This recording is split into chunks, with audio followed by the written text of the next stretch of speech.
Bonjour à toutes et bonjour à tous. On se retrouve pour évoquer le programme dominical de ce 30 juillet, réunion principale sur l'hippodrome de Deauville. L'hippodrome de Deauville qui lance d'ailleurs son meeting estival. Un quintet plus disputé sur le sable, également une épreuve de groupe 1, le prix Rothschild, un groupe 1 pour les juments.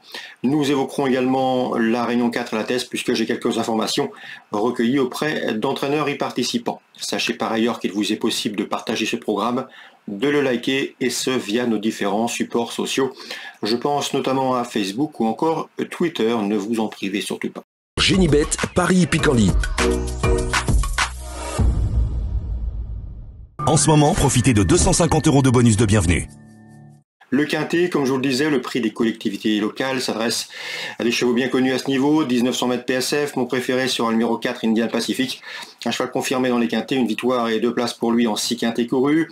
Il a couru également 7 fois sur le tracé qui nous intéresse. Résultat, il a toujours conclu parmi les 5 premiers. Mieux encore, il a enregistré 4 podiums et également une victoire dans un quintet sur ce parcours toujours. C'était au mois de novembre, à la fin du mois de novembre. Autant de paramètres qui lui confèrent ici une chance de premier ordre, numéro 4, Indian Pacific. Seul son numéro en dehors dans les stalles, à mon avis, va jouer contre lui. Le 2 Night Tab est également confirmé à ce niveau. Un cheval qui a couru 3 quintets, premier, 5e. La PSF ne lui pose aucun problème. On garde malgré ce poids relativement élevé. Le 5 Népalais est en forme. Après 3 places, deuxième, il a remporté un quintet plus fin juin à Paris, bien que remonté de 37,5 à 41,5 sur l'échelle de valeur, je le pense toujours compétitif. Son expérience à ce niveau va jouer en sa faveur. Le numéro 9, Uzel, a également prouvé qu'il fallait compter avec lui à ce niveau et de surcroît sur le sable. Il est très performant sur les PSF. Le numéro 1 dans cette épreuve, c'est Bozio. Bozio qui s'est imposé à Saint-Cloud dernièrement et ce plaisamment. Le handicapeur a donc revu sa valeur à la hausse. Elle est passée de 41,5 à 44,5 malgré tout. Je pense qu'il est compétitif pour une place. J'ai ensuite retenu le numéro 3, Saint-Hélier, qui aura contre lui un numéro en dehors dans les stalles, le 15. Mais le cheval a également des références à faire valoir dans les handicaps de ce genre en garde. J'ai ensuite placé le numéro 6, Hollyhock, qui se recommande de 8 podiums en 16 prestations publiques. Le bémol le concernant, c'est qu'il est plus confirmé sur le mile que sur 1900 mètres.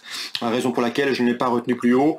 J'ai ensuite retenu un cheval expérimenté, c'est le numéro 8, Kotchenko. Il a 8 ans et il a de sérieuses références à ce niveau. Un atout dans ce genre de tournoi. En cas d'importance, je me ferai du numéro 10, Bazok. Résumé chiffré, vous l'aurez compris, j'ai fait confiance à la partie haute du tableau, avec le 4, le 2, le 5 et le 9, devant le 1, le 3, le 6 et le 8, je répète, 4, 2, 5, 9, As, 3, 6 et 8. On se retrouve maintenant pour les coups de cœur. En ce moment, profitez de 250 € de bonus de bienvenue.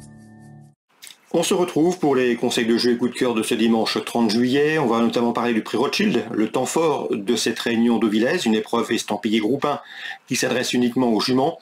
Je pense que les Britanniques vont une nouvelle fois frapper fort. Sachez qu'elles ont remporté 3 des 4 dernières éditions, une tendance qui pourrait bien se confirmer en ce dimanche sur l'anneau deauvillais. Elles seront en effet représentées par des juments expérimentés et chevronnés. Je pense notamment au 505 Rogue Millennium qui a remporté les Duke of Cambridge à Ascot, mais également au numéro 8 dans cette épreuve remarquée et au numéro 6 dans cette épreuve, c'est Sound of Events, lesquels ont pris les 2e et 3e places des Coronation Stakes. Des références valables ici pour jouer les bons rôles et les premiers rôles, le 5, le 8 et le 6. À mon avis, ces prix d'Annick devraient faire mordre la poussière aux tricolores, des tricolores emmenés notamment par Sauternes, le numéro 7 ou encore le numéro 9, Kilina, lesquels ont pris les 2 premières places du prix de Sandringham. Et sachez que Sauternes a depuis pris la 2e place du prix Jean Prat face au mal. Donc préférence pour moi aux Britanniques dans ce prix Rothschild édition 2023. Sachez qu'à la test en réunion 4, j'ai pu m'entretenir avec Christophe Plisson. Son interview sera disponible gratuitement sur canalturf.com. Il est présent 2 partants dans l'épreuve d'ouverture. Le 101, José Joséphine, qui apprécie les parcours du kilomètre mais qui sera rallongé à terme.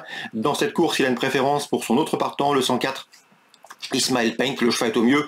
Il a déjà devancé des concurrents qu'il va retrouver ici, notamment Laisse le passer. Donc un Christophe Plisson très confiant avec le 104 Ismaël Paint dans le premier rendez-vous à la test. J'ai pu également discuter avec Christophe Provost qui aura 2 partants. Lui, il est assez optimiste avec le 604 Lamalink.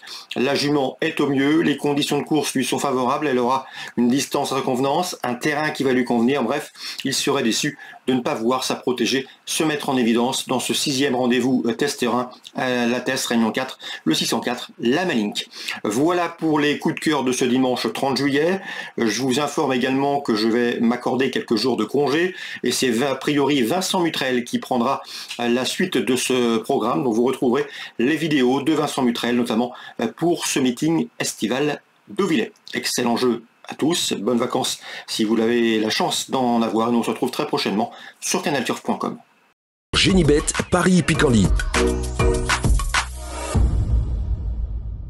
En ce moment, profitez de 250 € de bonus de bienvenue.